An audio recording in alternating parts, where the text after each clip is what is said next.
김용민의 조간 브리핑.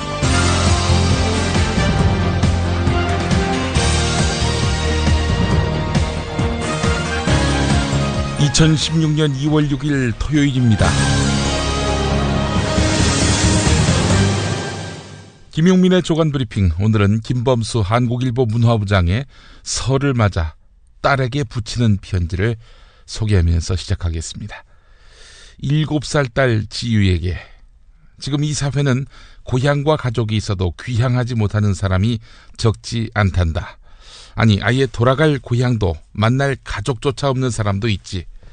시급 6,000원의 청년 알바, 열정페이를 강요받는 인턴, 정규직 절반의 임금으로 빠듯하게 가게를 지탱하는 비정규직, 근로조건 개선을 요구하다가 쫓겨난 해직 노동자, 피해지를 주어서 입에 풀칠하는 독거노인, 보이지 않는 가정폭력으로 시시각각 생사의 기로에 선 어린이와 여성들, 귀성으로 텅 비어버린 서울거리 한켠에 서 있을 이들에게 어쩌면 명절은 그 자체로 폭력일지 모르겠다는 생각마저 드는구나. 네가 성인이 됐을 20년 뒤에는 전체 가구 구성의 3분의 1이 1인이란다. 이런 비언어를 생각하면 그때쯤에는 명절에는 일해야 한다는, 지금은 강고한 사회 통념이 누가 뭐라 하지 않아도 바뀌어 있을 거라 이 아빠는 의심하지 않는단다. 그 즈음에는 아마도 남의 행복을 훼손하지만 않는다면 누가 누구에게 이래라 저래라 하지 않는 각자의 행복 추구가 상식적인 가치가 돼 있지 않을까. 새삼 개인의 행복이 얼마나 중요한지 돌이켜보게 되는구나. 우리 모두 저마다의 행복을 주장하고 그래서 각자 행복해지자. 그리고 거기서 한 걸음만 더 나가 힘들고 어려운 사람, 나보다 조금 약한 사람과 더불어 행복해지려고 노력하자꾸나. 사회를 떠난 개인이 불가능한 명제라면 일그러진 사회에서 온전하게 행복을 누리는 개인이라는 문장 또한 성립할 수 없지 않겠니?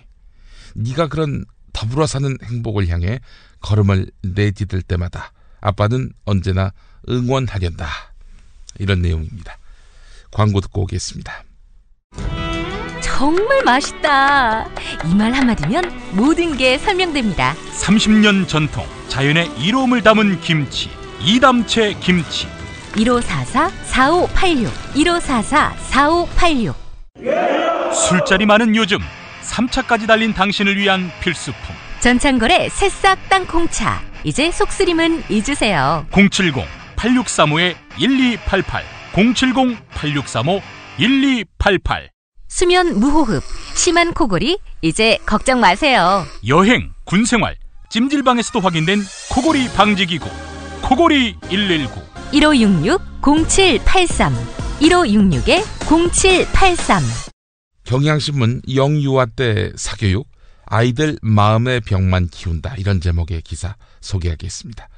영유아기에 사교육을 받은 경험이 있는 아이들이 사교육을 받지 않은 아이들보다 더 심각한 정서적, 사회적 문제 행동을 보이는 경향이 있다는 연구 결과가 나왔다는 겁니다. 이 같은 사실은 육아정책연구소의 영유아기 사교육 경험이 만 5세의 문제 행동에 미치는 영향 보고서에서 확인됐습니다. 과거의 사교육 경험이 현재 시점에 발달에 미치는 영향에 대해서 집중적으로 분석한 연구는 이번이 처음이라고 하는군요. 같은 대상을 추적한 이번 연구를 통해서 영유아기에 지속적인 사교육을 실시하지 않거나 가능한 한 적은 시간만 이용했을 때 문제 행동이 나타날 가능성이 낮아진다는 보다 직접적인 연관성을 찾을 수 있었다고 합니다.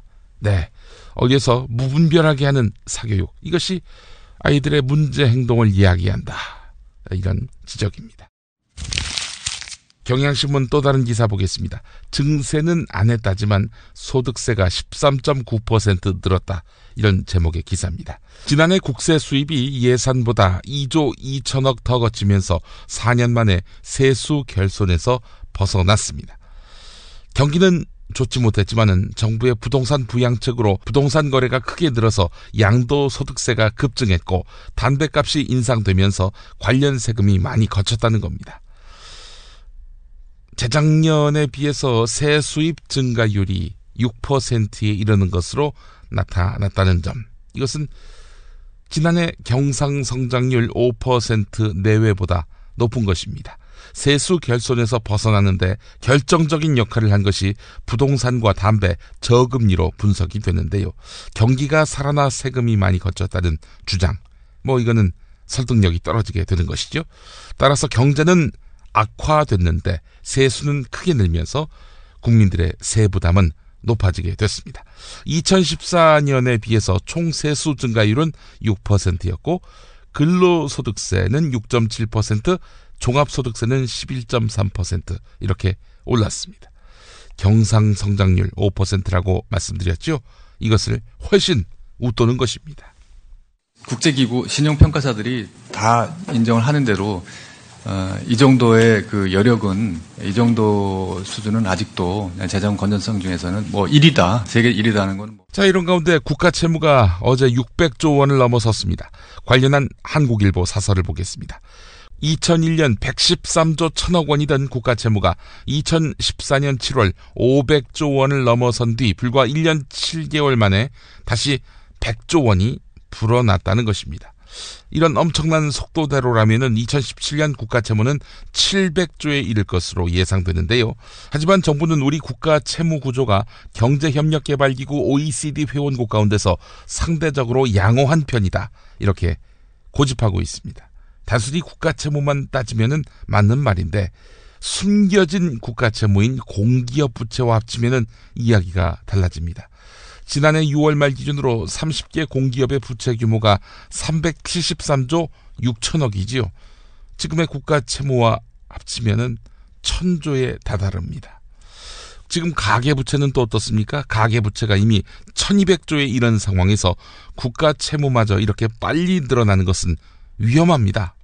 고령화 속도가 과거 어느 나라보다도 빨라서 복지 지출의 급속한 증대를 피할 수 없다는 것이죠. 당연히 동결 상태인 법인세에 대한 비과세 감면 제도의 전면적인 조정은 물론이고 개인소득세와 함께 법인세 인상 방안도 기탄 없이 논의할 수 있어야 한다. 네, 한국일보가 이렇게 지적하고 있습니다. 국민일보 이 기사도 눈길을 끕니다. 오프라인 유통 매출 1위인 대형마트의 고객 연령대가 갈수록 높아지고 있다는 것입니다. 2030 고객이 대형마트에서 이탈하고 있다, 이런 얘기입니다. 이마트에 따르면 이마트 포인트 회원을 기준으로 해서 지난해 연령대별 매출 구성비에서 20대와 30대의 비중은 2013년에 비해서 줄었다고 합니다. 고객 구성비에 있어서 40대도 소폭 감소한 것으로 나타났습니다. 반면에 50대와 60대 이상의 매출 비중은 늘었습니다. 롯데마트도 사정이 마찬가지라고 하는데요. 이 같은 대형마트의 고령화는 우선 온라인 쇼핑의 급성장과 관계가 깊습니다. 2030 세대의 경우 윗세대보다도 온라인을 통한 쇼핑이 익숙한 데다 시간이 지날수록 구입 품목도 빠르게 늘려가고 있다는 것입니다. 유아, 아동용품, 그리고 생필품을 중심으로 온라인 구매가 보편화되면서 온라인 전용 쇼핑몰로의 이탈이 많아진 것이죠. 1인에서 2인 가구가 증가하는 이런 가구 구성의 변화도 소비 패턴의 변화를 가져온 것으로 보이는데 무엇보다도 2030 세대가 줄었기 때문은 아닐까요? 앞으로 또 더 줄어들 것이고요. 고령화의 단면으로는 볼 수 없는 것인지 의문을 던져봅니다. 명절 때 정치 얘기뿐만 아니라 이 이야기도 한번 해보시면 어떨까요? 기본소득 이야기입니다.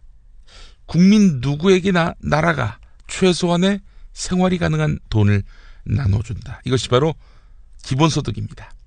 현실성 없는 몽상쯤으로 치부되던 기본소득, 이것이 도입된다, 실험에 들어간다, 이런 소식이 심심치 않게 국내에 전해지고 있습니다. 스위스는 오는 6월에 기본소득 지급을 결정하는 국민투표를 앞두고 있고요. 북유럽의 핀란드는 2017년 기본소득 실험을 위한 예비 연구에 착수했습니다. 최근 국내에서도 포털 사이트 다음의 창업자인 이재용 씨가 자동화에 따른 일자리 감소에 대응할 유일한 대안이 기본소득이다, 이런 입장을 밝혀서 화제가 되기도 했습니다. 녹색당이 4월 총선 핵심 공약으로 내걸기도 했고요. 자, 그런데 가장 큰 관심이 뭡니까? 이 기본소득을 도입하면은 아무도 일을 안 하려 하지 않겠는가 하는 부분 아니겠습니까? 자, 그런데 인도와 나미비아라는 나라에서 진행된 실험을 보면은 기본소득을 지급했을 때 노동 의욕이 저하됐다라고 단정할 수 없다. 이런 결론이 나왔다고 합니다. 원료비가 없어서 벽돌을 만드는 일을 그만둬야 했던 주민은 기본소득이 지급된 이후에 이를 미천 삼아서 일을 다시 시작하게 됐다는 것입니다. 지난달 말 공개된 스위스 시민 1076명에 대한 설문조사 결과를 보면 단 2%만이 기본소득 지급 시 완전히 일을 그만두겠다 이렇게 응답했다고 합니다. 그리고 기본소득이 보장되면은 생계에 대한 걱정, 고민, 번뇌가 상당 부분 사라지게 되고 따라서 더 창의적이고 건강한 자기 개발이 가능해질 수 있다. 또 이렇게 내다볼 수 있는 것입니다. 막대한 재원이 필요한 것 아닌가 하는 질문이 뒤따르겠죠. 녹색당의 구상이 답이 될 수 있을 것 같습니다. 2014년 기준으로 24.3%인 조세 부담률을 경제협력개발기구 OECD 회원국 평균인 34.1%까지 올리면은 국민 1인당 매달 30만 원의 기본소득을 받을 수 있습니다. 덴마크 수준인 48.6%까지 올리면은 매월 60만 원의 기본소득 지급이 가능합니다. 다만 이런 구상이 현실화하려면 근본적인 조세 개혁이 불가피합니다. 세금을 더 내야 할 계층, 그러니까 부유층이죠. 이런 부유층의 조세 저항이 격렬할 것이 분명합니다. 그 집단의 대표적인 이빨이 바로 그 어떤 보편적 복지도 반대하는 조선일보 아니겠습니까?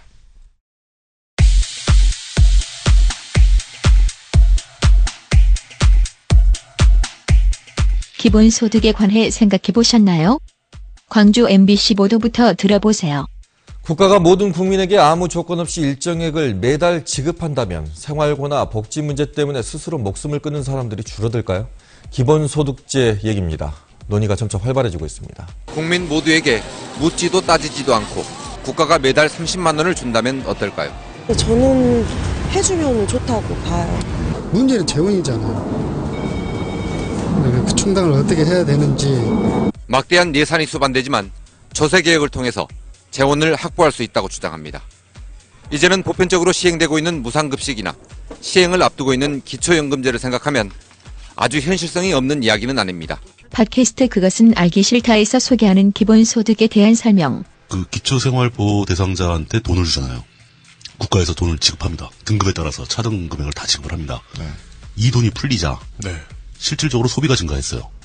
국가 경제에서 생필품 소비가 확실하게 증가를 했습니다. 눈에 띄게. 네. 당연하죠. 지금 당장 끼니 걱정하는 사람들한테 돈을 준 거니까. 네. 그러나 이런 식의 강제적 복지, 즉 시일적 복지는 진정한 복지라 말할 수 없는 법. 금민 기본소득 네트워크 운영위원장의 말. 선진 유럽의 경우에 대개 기본소득이 아니라 기본보장제도를 택합니다. 즉 선별적인 복지제도고 현금 이전을 해주는데 조건에 맞아야 되고 그런 거죠. 쉽게 얘기하면은 보편적 실업수당을 주자. 그런데 일자리가 없다는 것을 갖다가 증명해야 된다든지 아니면 노동을 안 하면은 실업수당을 뺏기는 이런 거라든지 이런 조항을 없애자라고 얘기를 합니다. 그거에서 유추해 봤을 때 전 국민에게 기본소득이 지급된다. 어마어마한 수준으로 소비가 상승되겠죠. 그렇겠죠. 일단 그건 확실하겠죠. 하층 계급으로 내려갈수록 이제 생필품 소비가 늘어날 것이고 중산층에서는 이제 문화 쪽으로 소비가 늘어나겠죠. 그러니까 그동안 뭐 연극 같은 거 못 보던 사람이 연극 한번 보러 가게 되고 뭐 이런 그 생활의 변화가 대부분 그게 돈이 들어왔으니까 소비가 늘어난다는 거죠. 소비가 늘어나게 되면 경기가 좋아지죠. 국가와 공공이 국민을 위한 질 높은 복지 서비스에 손 놓고 있는 이 나라. 이 나라에서 꼭 필요한 게 기본소득이라고 주장하는 홍세화 협동조합 가장자리 이사장. 국가와 사회가 일정 부분을 기본적인 것을 책임져 주는 사회가 아니고 모든 것을 다 개인에게 전가하고 있는 그러니까 이 가족 이기주의가 아주 심할 수밖에 없는 사회인 거죠. 가족 핵가족 단위에서부터 모든 걸 그 비용을 치러내야 하니까. 그런 한편으로 소득 수준은 계층별로 엄청나게 차이가 있고, 그러니까 이 중에 이 불안 요인이 강한 것이죠. 모든 걸 개인에게 전가하고 있고 또 계층별 소득 편차가 아주 심한 이런 이중적인 아무튼 이런 점들과 비추어서 우리의 공공성을 확보해 나가는 것과 관련하여 볼 때 이 기본소득제는 이 독일이나 핀란드나 이런 유럽에서 기본소득제에 대한 요구가 많이 급격히 이제 지금 올라가고 있는데 어떤 점에서는 어떤 그 필요의 의미라든지 이 점에 있어서는 오히려 우리가 더 강력하게 이 운동이 요구되어야 되고 펼쳐져야 되고 그리고 결국은 우리가 획득해야 한다라고 보게 됩니다. 기본소득. 다 좋은데 재원은 어디서 마련할까? 청년 배당으로 찬반 논란 중심에 선 이재명 성남시장은 아주 쉽게 답을 찾을 수 있다고 말하는데 우리 사회가 OECD 평균 법인세 부담률에 비하면 우리 형편없이 작거든요. 4분의 3도 안 됩니다. 그런데도 아무도 말하지 않아요. 막 대기업 마구 감세해 주거든요. 근데 대기업들에게 세금 깎아주는 게 1년에 한 10조 정도. 그 중에 상위 1% 기업, 재벌이죠, 소위. 상위 1% 기업한테 가는 혜택이 한 7조 몇천원씩 됩니다. 거기다 왜 깎아줍니까? 왜 감면을 해주냐고요. 자영업자, 우리 가족들 혹시 장사하시는 분들은 세금을 얼마 이상이 되면 37%를 내고 있을 겁니다, 아마. 37%, 이익의 37%. 근데 삼성전자 이런 데는요, 이익의 15%밖에 안 됩니다. 이 법정 세율이 22%밖에 안 되고요. 그러니까 온갖 이름으로 감면을 해주는데, 진짜 내는 실효세율, 진짜 내는 세금 비율이 15.8%밖에 안 돼요. 이 OECD는 22% 정도 된다고요. 그러니까 여기다가 세금 깎아주느라고, 힘들고 어려운 사람들을 등치고 있는 거거든요. 근데 이거에 대해서 왜 말하지 않느냐. 그러니까 모든 정책이 많이 가진 힘센 기득권자들 중심으로 이루어지고 있는데 거기서 피해본 계층들은 말을 하지 않는 거예요. 말하지 않으니까 그냥 계속 하는 거예요. 왜냐하면 그들은 말하거든요. 막 신문사 동네에서 때리고. 이러니까 결국은 우리 사회 문제에 대해서 발언해야 된다.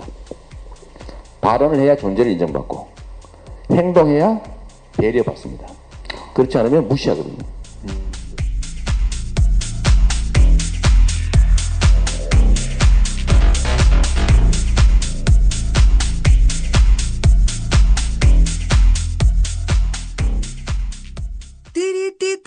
재미있는 쇼핑몰.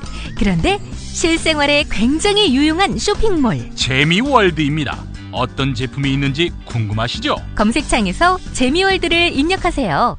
재미월드. 참치의 맛은 좋은 참치가 좌우합니다. 구이동 대양 참치가 그렇습니다. 무한 리필에 더한 무한 감동. 직접 경험해보세요. 구이동 대양 참치 02-455-8087. 서울, 인천, 경기의 신축 빌라타임즈에서 알차게 전해드립니다. 튼실한 사진, 지도 정보에다 현장 답사 서비스, 허위 매물에는 100만원 보상까지. 빌라타임즈를 검색하세요. 살다 보면 꽃 주문할 일이 생깁니다. 1566-0263. 네이버에서 검색된 사이트보다 최대 2만원 싸게 해드립니다. 좋은 사람과 플라워 1566-0263. 잊지 마세요. 김용민이 전해드리는 조간 브리핑. 이른 아침 조간신문 핵심 기사를 훑어보는 시간, 김용민의 조간 브리핑. 월요일부터 토요일까지 매일 오전 7시대에 업데이트됩니다. 뉴스뿐 아니라 그 안에 숨은 맥락도 짚어드립니다. 미국 국방부가 2017년 7월 말로 예정된 차세대 스텔스 전투기 F-35의 개발시험 완료 일정이 비현실적이라면서 1년가량 늦춰야 한다, 이렇게 미국 의회에 보고했다고 합니다.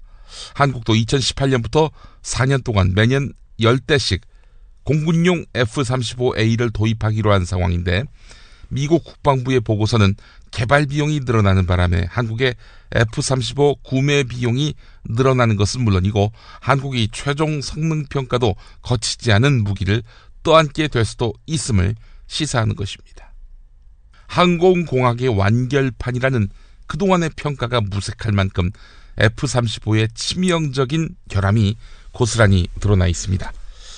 그 내용이 궁금하시면요, 한겨레 보시면 됩니다. and send a protection team as soon as we lock location. It looks like federal housing, concrete and glass egg crates. Ouch, but 1,000 of those in the district. 한겨레는 우리 경찰이 공상과학영화 마이너리티 리포트를 떠올리게 하는 빅데이터 기반 범죄 분석 프로그램 개발에 나섰다는 사실을 어제자에 보도했는데요. 이에 경찰은 불법적인 개인정보 이용은 없을 것이다 이렇게 단언했습니다. 하지만 수상합니다. 먼저 경찰 담당자는 이 프로그램은 수사에만 쓰일 것이다 이렇게 강조했는데요. 하지만 경찰이 애초에 공고한 사업 내용은 이와는 거리가 한참 멀다는 것입니다. 이 사업의 세부 과제가 넷인데 진행 중인 수사에 대한 솔루션은 하나밖에 없다고 합니다. 나머지 셋은 강도절도, 성폭력 등 특정 범죄에 대한 예측, 범죄 발생 위험지역 예측, 빅데이터 플랫폼인데 모두 수사가 아니라 범죄 예측과 예방 활동용입니다. 우리는 그 돈 안 받아요. 뭐 그것도 소녀상을 철거하게 되면 그 돈도 준다. 우리 정부에서 갔다 왔습니까? 죽도록 고상한 늙은이들은 이렇게 속이 아프고 말을 못하고 있는데 자기네들끼리 쑥닥쑥닥 해놔놓고 마음대로 해놔놓고 타결했다. 그래놓고는 이제 방문을 해가면서 이제 할매들 꼬시려고 다닌다 하는 소리를 이제 들었어요. 12월 28일 한일 위안부 합의의 모순이 적나라하게 드러나고 있다. 이런 문장으로 시작하는 한겨레 사설 보겠습니다. 일본 정부가 내기로 한 10억엔 약 102억 원을 피해 할머니들에게 개별 혜택이 돌아가는 순수 지원비 위주로 쓰겠다고 외교부가 발표한 것은 자가당착이다. 일본 같은 경우 한 번 돈만 내면은 그만이고 재단 설립과 운영 사업자금 대부분은 우리 쪽이 맡아야 한다. 이는 합의 내용과도 어긋난다. 당시 일본은 두 나라 정부가 협력해서 피해자의 명예와 존엄의 회복 그리고 마음의 상처 치유를 위한 사업을 한다라고 했다. 이제 이 책임을 우리 정부가 지겠다고 한다. 가해자가 해야 할 일을 알아서 떠맡는 바보짓이다. 일본 쪽이 더 뻔뻔해지는 것은 어쩌면 당연하다. 일본군이나 관원이 직접 위안부를 강제 연행했음을 입증할 만한 증거가 없다는 입장을 일본 정부가 한일 합의 이후 유엔에 전달한 것이 대표적이다.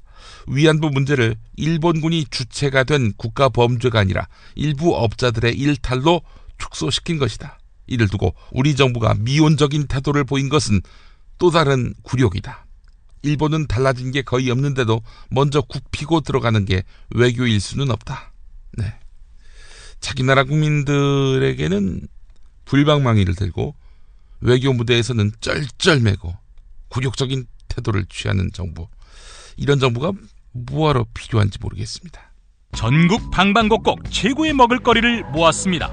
여기저기 가지 마세요.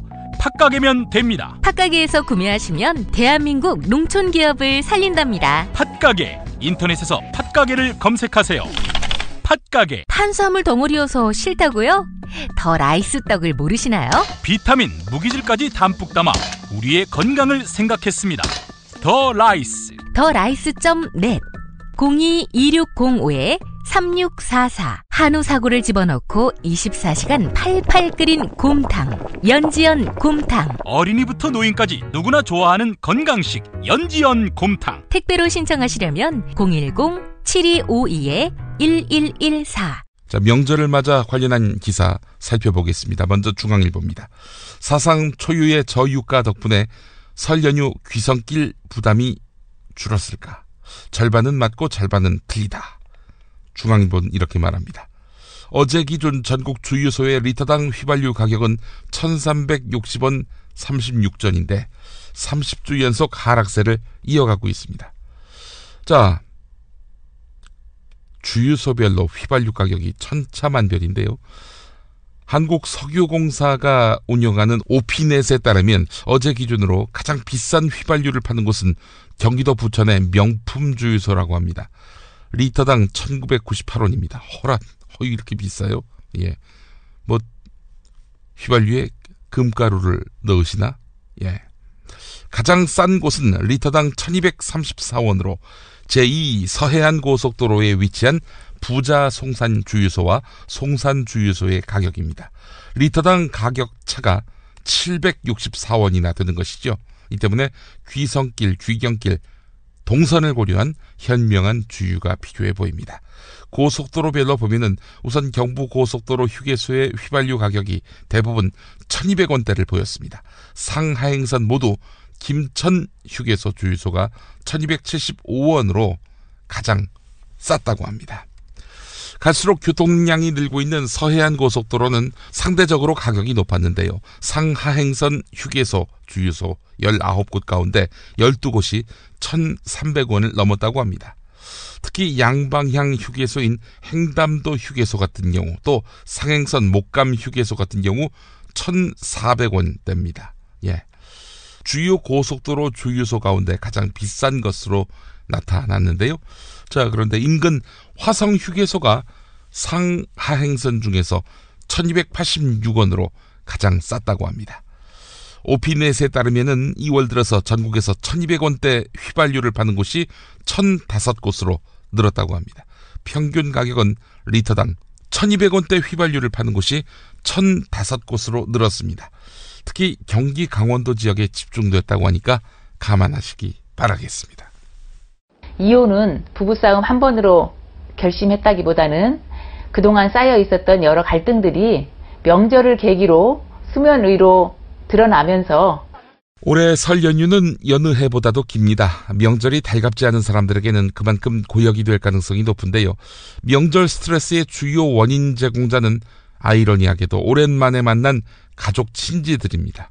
식구들 뒤치다거리에 고달픈 주부는 물론이고 취업, 결혼, 출산, 성적 등과 관련된 질문을 거듭 받아야 하는 자식, 손자 세대들도 명절 전후에 적지 않은 스트레스를 호소하고는 합니다.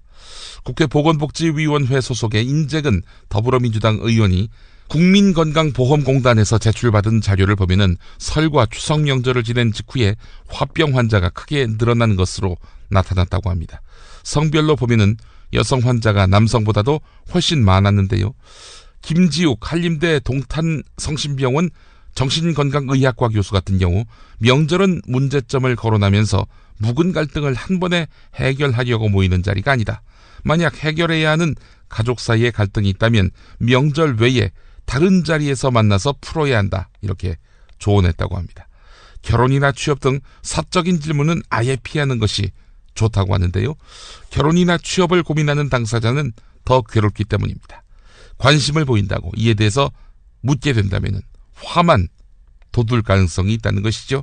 오랜만에 가족들이 모이면은 다 같이 할 일이 없다는 것이 문제를 일으킬 수 있습니다. 윷놀이나 산책 등 누구나 함께 할 수 있는 게임이나 공유할 수 있는 즐거운 화제거리를 준비해 가는 것이 좋겠다. 네, 이런 견해도 있군요. 큰 걱정할 거리가 있겠습니까? 요즘 다 스마트폰에 얼굴을 파묻고 있는데요. 스마트폰 좀 줄여보시죠. 이상은 한겨레 기사였습니다. 아버지가 경상도에 계세요. 지금 몸이 많이 안 좋으셔가지고 요양병원에 계시는데 그 병원에 정말 제가 추석 때 인사라도 드리러 가야 되는데 아시겠지만 차 너무 많이 막히고요. 그리고 백화점이 이렇게 정기 휴점을 결정하지 않았기 때문에 지금 아무것도 예약해놓은 게 없고요. 그래서 그런 직원들이 굉장히 많아요. 그래서 거의 뭐 설명절, 추석 명절 하루 쉬면 직원들 그냥 하루 고향 못 가고 그냥 잠자고 TV 보다가 그 다음날 다시 나와야 되는 그런 상황이 많이 되고 있고요. 한 홈쇼핑 업체 텔레마케터로 일하는 김정은 씨는 출근을 앞두고 두통약부터 찾았습니다.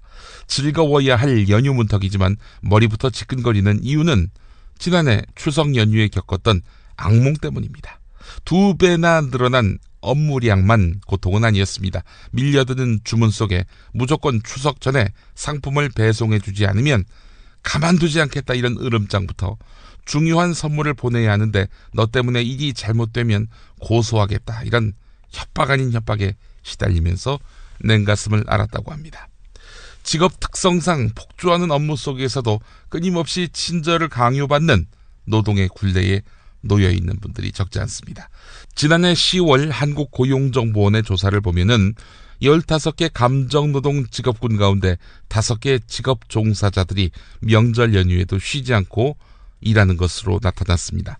텔레마케터, 호텔 관리자, 항공권 발권 사무원, 마트 판매원, 고객 상담원이 그렇습니다. 이분들께 따뜻한 격려의 말씀이라도 좀 하시는 그런 명절이 됐으면 좋겠습니다. 김종진 한국노동사회연구소 연구위원은 사회가 고도화되면서 소비자 권리는 커진 데 반해서 감정노동자의 권리는 점점 억압되는 모순된 환경에 처해 있다면서 명절 연휴 기간에 매장에 홍보물을 비치하는 등 고객이 서비스 종사자의 고충을 이해할 수 있도록 사용자들이 배려해야 할 것이다. 이렇게 강조했다고 합니다.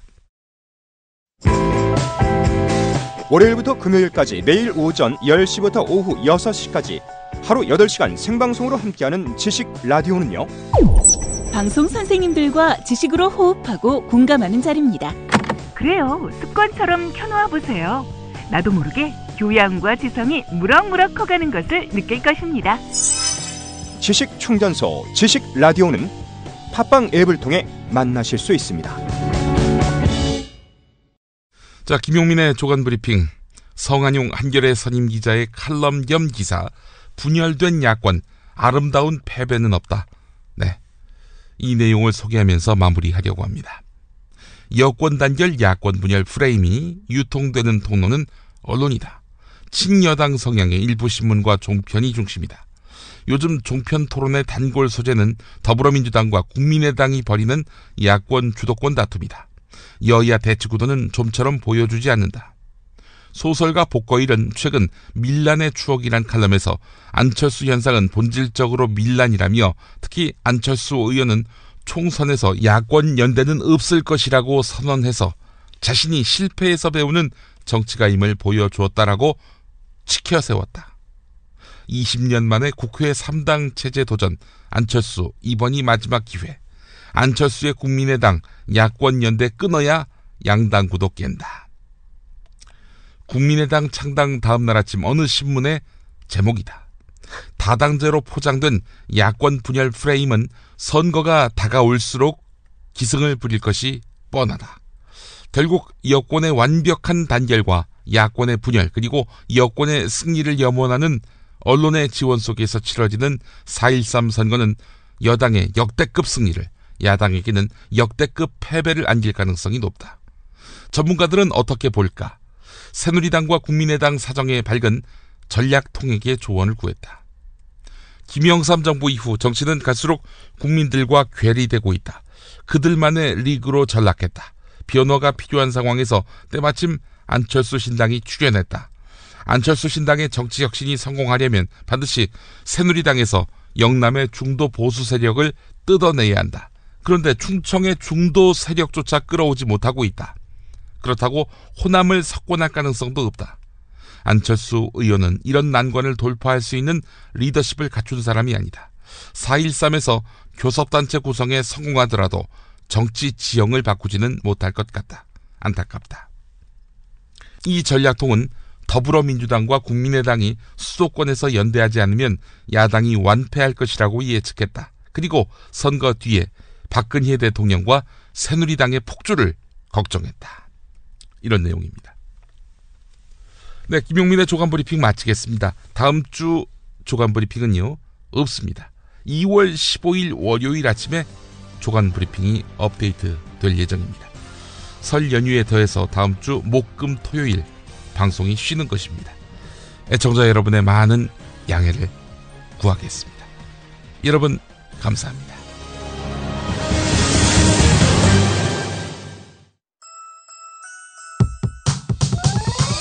이번 방송 괜찮았나요? 작별의 여운 이렇게 표시해주세요. 다운로드하기, 댓글 달기, 구독하기, 별점 주기. 더 좋은 방송 만들어달라는 약속 이렇게 응원해주세요. 다운로드하기, 댓글 달기, 구독하기, 별점 주기. 기억하셨죠? 다운로드하기, 댓글 달기, 구독하기, 별점 주기.